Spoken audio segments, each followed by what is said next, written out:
अस्सलाम वालेकुम dear students. आज का लेक्चर बहुत इंपॉर्टेंट होने वाला है क्योंकि आपके पेपर में एक क्वेश्चन मस्ट है from this novel regarding translation studies. Imagine reading one novel and moving through ancient India, Mughal world, British colonial life and partition all in one flow. आप इमेजिन करें कि किस तरह से कहानी जो है वो ऐसी कहानी है जहां से पास्ट, जिसमें पास्ट खत्म नहीं होता लेकिन बार बार आता है एक नई शक्ल में। This is exactly what makes Qurratulain Hyder River of Fire such a remarkable novel, क्योंकि it's not just a novel, not just a story, but also it is the story of civilisation, language, identities and historical memory. So students, जो translation studies के students हैं उनके लिए ये novel specially important है क्योंकि ये शो करता है कि translation is not only about changing words from one language to another but also carrying culture, history, emotion, meaning, all this things. So ये आपके लिए बहुत इंपॉर्टेंट नॉवल है और आपके पेपर में इसका एक क्वेश्चन मस्ट है। इस नॉवल का रेफरेंस से एक क्वेश्चन आपको आएगा, so you have to prepare. That is why I am recording this one for you.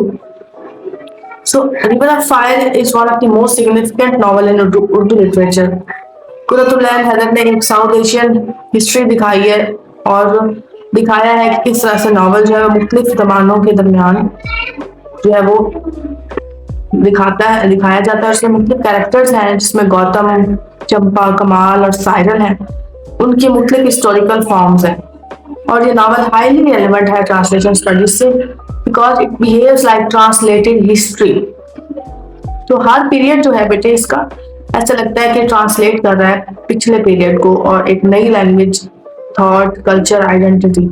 सो इस सेंस में नॉवल ज्यादा पावरफुल है, इसका टेक्स्ट पावरफुल है अंडरस्टैंडिंग के लिए किस तरह से ट्रांसलेशन वर्क्स करती है और 4 लेवल्स पे किस तरह ट्रांसलेशन वर्क करती है। और वो 4 लेवल क्या है? Culture, time, language and memory. Moving towards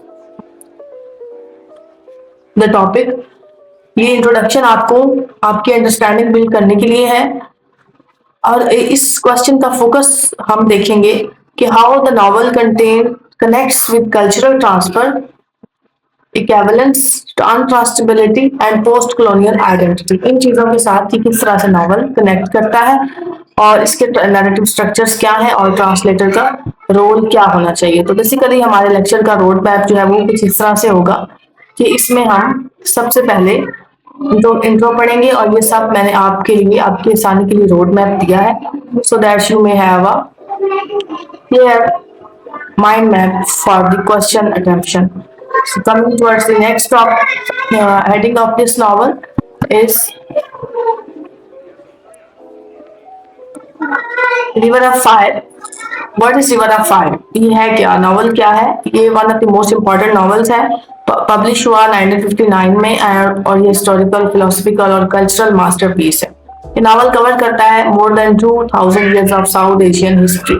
सो इस नॉवल के अंदर बहुत ज्यादा डिफरेंट टाइम्स एरास का बताया गया है। 2000 years कवर करता है ये नॉवल और modern period to partition and post colonial age. ये दौर के अंदर जिस तरह से आप हिस्ट्री ऑफ इंग्लिश लिटरेचर पढ़ते हैं तो इसमें क्लासिकल और ग्रीक से स्टार्ट करके आप पोस्ट मॉडर्न तक जाते हैं। इसी तरह से साउथ एशियन हिस्ट्री तक ये नॉवल इसके अंदर मुख्तलिफ अदवार दिखाए गए हैं। इसके जो मेन कैरेक्टर्स हैं वो आपके पहले भी हम इस पे बात कर चुके हैं कि गौतम, चंपा, कमाल और साइरल है।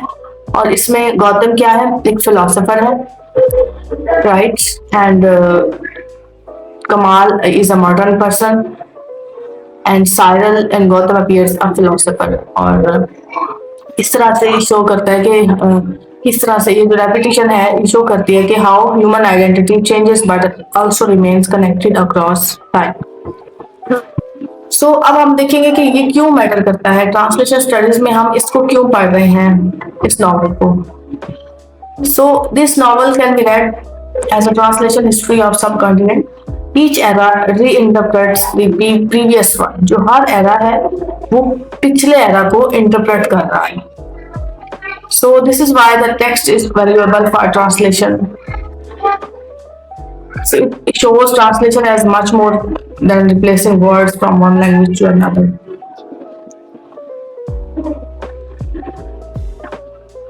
Translation as a cultural transfer, इसमें मुख्तलिफ पीरियड्स दिखाए गए हैं, तो उसमें ट्रांसलेशन स्टडीज को एज अ कल्चरल ट्रांसफर के तौर पे भी लिया गया है। जैसे जो मौर्यन पीरियड है उसमें गौतम को रिप्रेजेंट किया गया है एंशियंट इंडियन वर्ड से एक person as a person, so and philosophical tradition rooted in Sanskrit thought. Gautam ऐसा पर्सन है कि जो एंशियंट इंडिया से है लेकिन उसको संस्कृत से लगाव है, फिलोसफी संस्कृत को पढ़ता है और उसकी जो वर्ड है उसकी दुनिया है वो is shaped by ideas of duty, wisdom and spiritual reflection। उसमें हमें एक स्पिरिचुअल रिफ्लेक्शन नजर आता है। तो ट्रांसलेशन के अंदर ये कॉन्सेप्ट्स जो हैं जिसमें ड्यूटी, विजडम, स्पिरिचुअल रिफ्लेक्शन है, ये मैकेनिकली हम इसको कैरी नहीं कर सकते। ये एक ऐसे आइडियाज हैं जो कि एब्स्ट्रैक्ट आइडियाज हैं, विजडम हो गया, स्पिरिचुअल रिफ्लेक्शन हो गया। सो इनके लिए हमें प्रॉपर कॉन्टेक्चुअल एक्सप्लेनेशन की जरूरत हमेशा पड़ती है। ये है मौर्यन पीरियड जिसको दिखाया गया नॉवल में गौतम के किरदार को रिप्रेजेंट कर किया गया है। और नेक्स्ट पीरियड है मुगल। मुगल में कैरेक्टर है Champa. Champa is the main character in Mughal period और this belongs to a refined Indo Persian culture.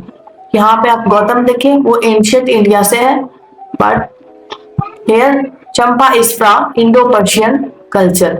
So atmosphere यहाँ पे पोइट्री का है, म्यूजिक है, इसमें कोर्टली मैनर्स यानी आदाब है, दरबारी आदाब, शाही आदाब की बात है क्योंकि ये मुगल पीरियड है, और इसके अंदर एस्थेटिक एक्सप्रेशन भी है, ये भी इम्पोर्टेंट है। So this is strong example of cultural translation because the language of period carries social values, not just vocabulary.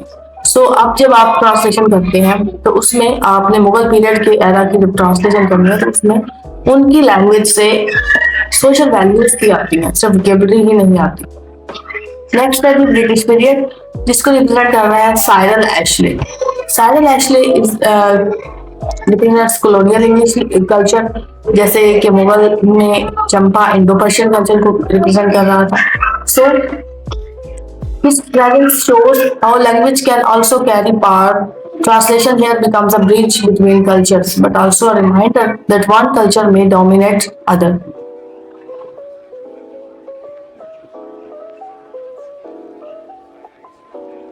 Next slide पे चलते हैं।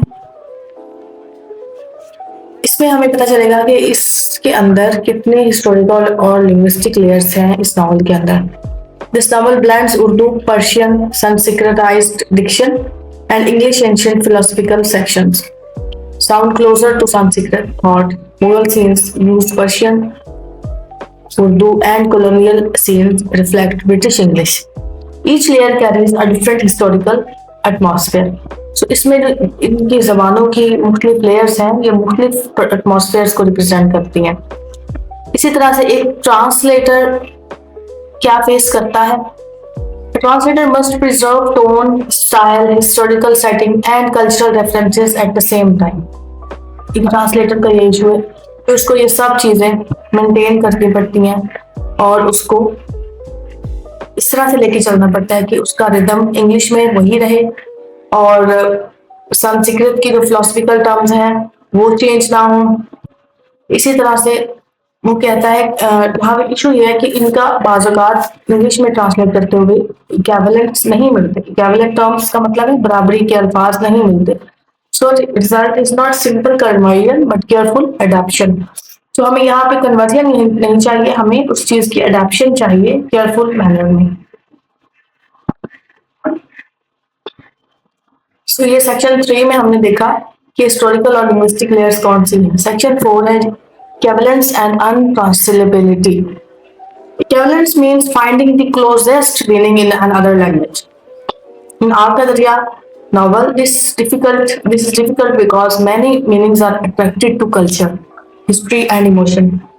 The translator can translate the sense, but the full atmosphere may still remain distant. वो कहते हैं कि sense translate हो सकती है जब हम equivalence की बात करते हैं, बराबरी की translation की बात करते हैं, हो सकता है कि सेंस ट्रांसलेट हो जाए, लेकिन फिर भी एक जो पूरा एटमॉस्फेयर हमें देना चाहिए वो नहीं मिलता ट्रांसलेशन में जब एक चीज कन्वर्ट हो जाती है। नेक्स्ट है जी अनट्रांसलेबल एलिमेंट्स।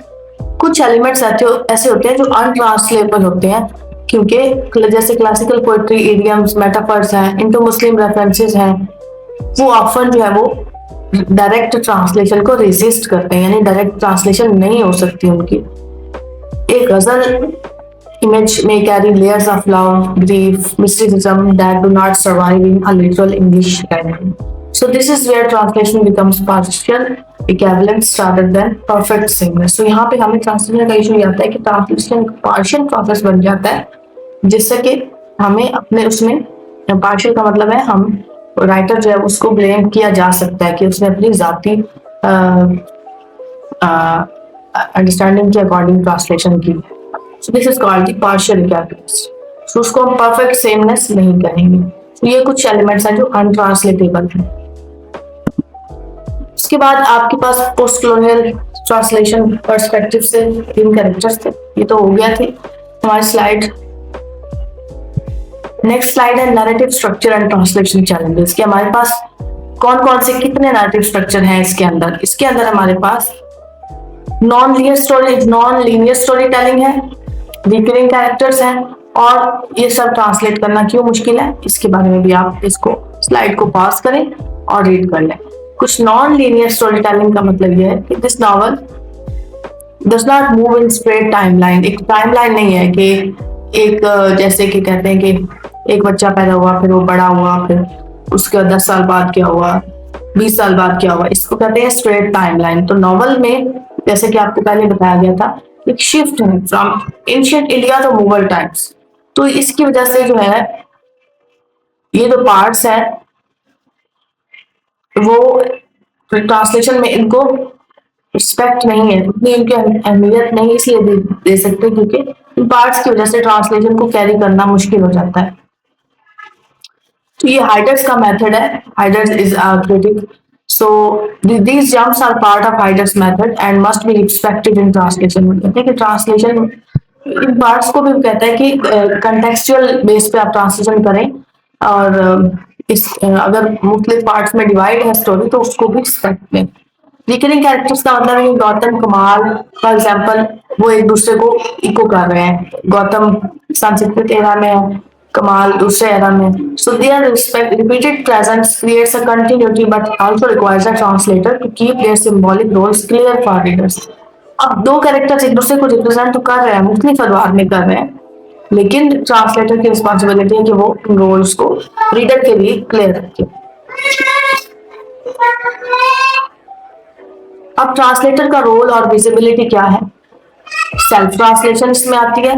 सेल्फ ट्रांसलेशन का मतलब यह है कि कुरतलैन हैदर ट्रांसलेटेड आकरजा इनटू इंग्लिश हरसेल्फ, ठीक है, उसने खुद इसको ट्रांसलेट किया था, और this makes the translator visible because author is not hidden behind the translation, she actively shapes meaning of new audience. तो अब वो खुद अपना नॉवल इंग्लिश में ट्रांसलेट कर रही है, तो अब वो ज्यादा उसको एक्टिवली ऑडियंस के सामने डिफरेंट लैंग्वेजेस में दे सकती है। Faithfulness versus readability. अब इसमें हाइडर जो है एक person critic who gives translation theories, वो बैलेंस करता है फेथफुलनेस को और रीडेबिलिटी को। She gives important cultural terms where needed, but she also adapts to text so that global readers can understand it. So this shows that translation is creative rewriting and not only copying.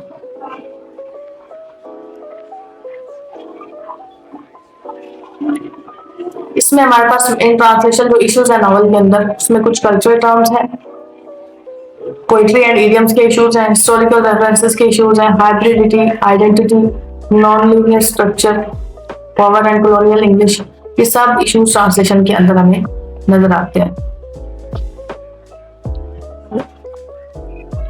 इसी तरह आगे अगर हम next slide पे चलें तो हमें देखेंगे कि नॉवल के अंदर बहुत सारे एग्जांपल हैं जो मैंने आपके लिए ट्रांसलेशन के चैलेंजेस के तौर पे रखी हैं। आप इन एग्जांपल्स को पढ़ें, you will have a good understanding of the novels context.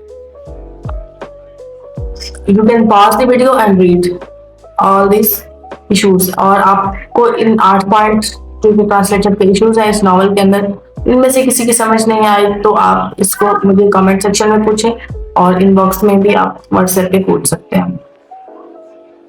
और फाइनली आपके लिए उर्दू वर्जन भी मैंने इसलिए दिया है ताकि आप पहले इसको उर्दू में पढ़ें और फिर जो है वो आप इंग्लिश का क्वेश्चन प्रिपेयर करना। इन चीज़ों को आप उर्दू में पहले रीड कर लें बेहतर है, और उसके बाद आप इसको इंग्लिश में क्वेश्चन को पढ़ें ताकि आपकी अच्छी अंडरस्टैंडिंग हो। लेक्चर को प्रिपेयर करें और क्लास कॉलेज में जब आप आएंगे तो आपका इस लेक्चर में से और प्रीवियस अब्दुल्ला हसन के नावल में से दोनों क्वेश्चंस जो कि मैंने अपलोड लेक्चर किए हुए हैं, दोनों क्वेश्चंस में से आपका क्विज होगा। अल्लाह हाफिज।